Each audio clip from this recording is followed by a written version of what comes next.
Trapped under a pile of boulders, Mr. Burns fought for survival in desperation. When hungry, he ate spiders and centipedes. When thirsty, he drank mole milk, clinging to life with sheer willpower. But back in Springfield, news of his death had already spread. When passers-by saw Burns alive and well, they thought they were seeing a ghost. Meanwhile, Homer and his colleagues, long exploited by Burns, silently gathered at the cemetery.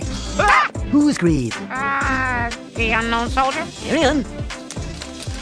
On the day Old Man Mountain was set to be officially designated a national natural landmark, the Simpson family joined the crowd to watch. Bart rolled his eyes. What's so interesting about a stupid rock? You promised you'd stop making that comparison. Per our agreement. Through her telescope, however, Lisa spotted a tree growing right in the eye of Old Man Mountain. Homer frowned with worry. If that tree grows too big, it'll ruin the landmark. Eager to do something good for Springfield, he snuck up the mountain, muttering to himself as he worked. I've done so many bad things in my life. Helping this old man is at least one good deed for Springfield. Man.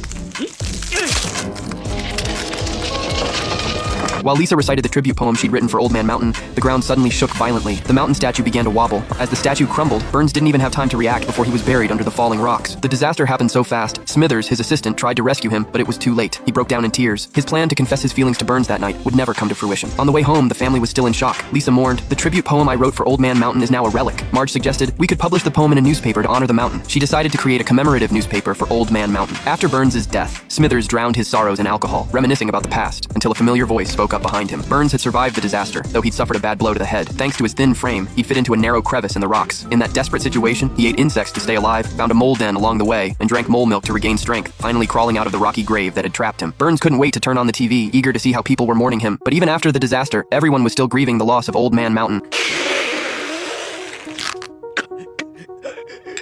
Quickly, Smithers, rehydrate me.